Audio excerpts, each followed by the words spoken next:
The Honourable Member for Banjul South. Thank you very much, Honourable Speaker. Honourable Speaker, I would first of all like to thank the committee clerks of this August House for the great work that they have done by spending the whole night in this August Assembly preparing a report for us. I thank you, clerks of the National Assembly. Honorable Speaker,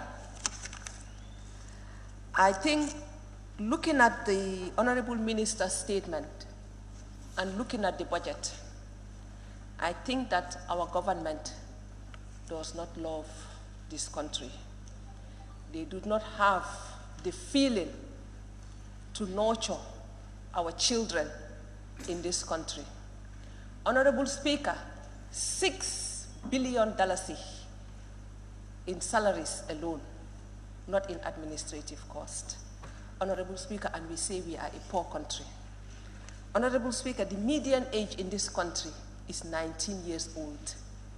We should consider the life and the livelihood of our children. We should be investing in education. We should be investing in health rather than paying ourselves, feeding ourselves out of the poor people of this country. I will start with this August Assembly, Honorable Speaker.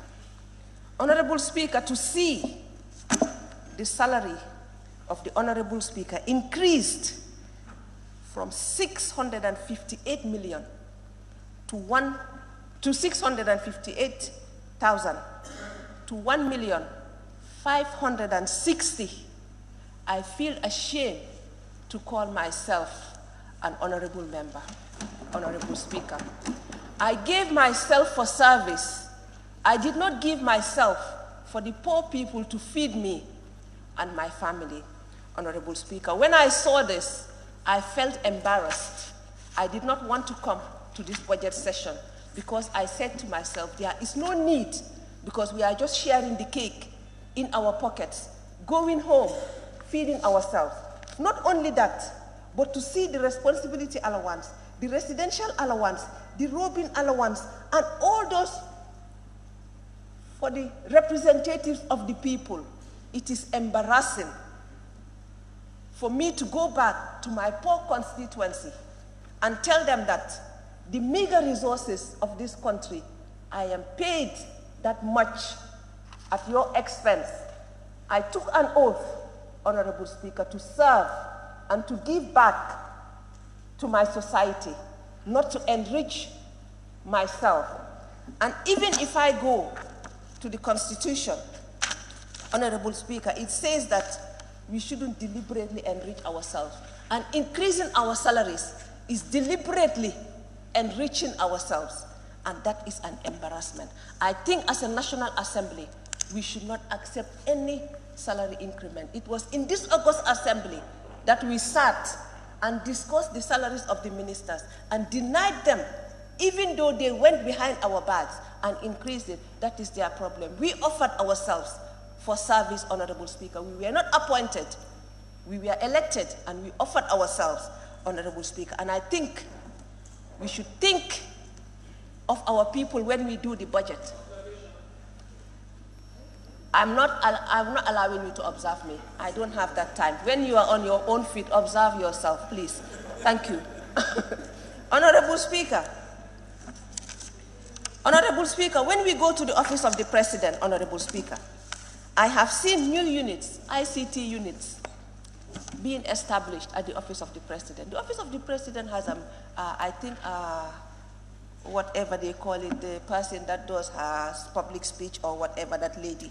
Why would he need an order ICT? Why would the Honorable, His Excellency want 6 advisors? How many ministers does he have in addition to the new ministries? If the President is telling us that the ministers are not good enough, I told this August Assembly here last year when we did the budget, if he is implying that his ministers are not good, let him sack them and apply and appoint advisors. The ministers, according to our constitution should be competent enough to advise him on any policy under their ministries. And if they are not good enough, and if that is what he's implying, that they are not good enough, let him sack them and appoint advisors in their place. But as a poor country, we cannot be paying ministers and be paying advisors and be paying deputy advisors. Come on, we are a poor country. Instead of thinking of ourselves, 6 billion in emoluments alone. Come on. Honorable Speaker, I think we should think of the Gambian people, not our pockets.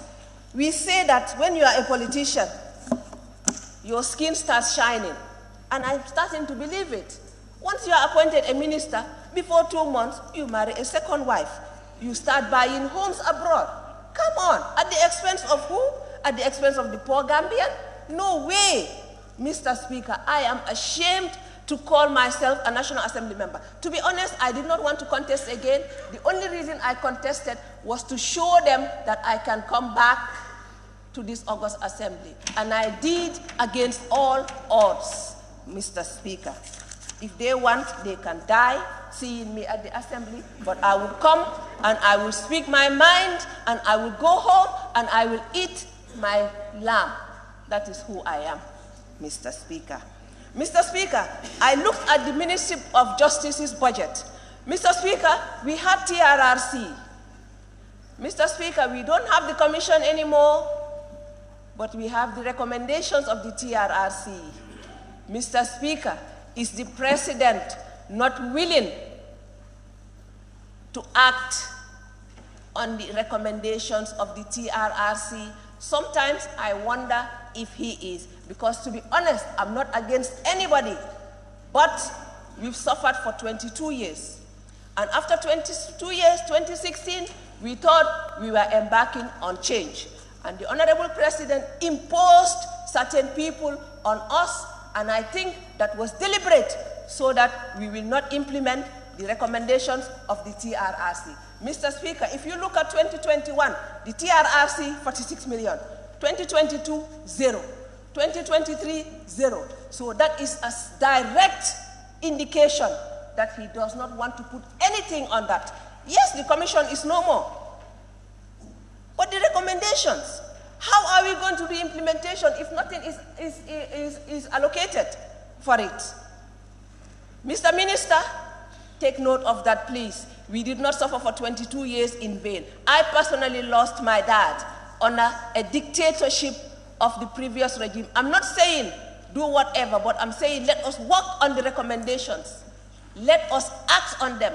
Put money on it so that we will at least have hope that there will be recommendation. Mr. Speaker, and I've also seen that payment of school bus services to GTSE in 2021, 909 million.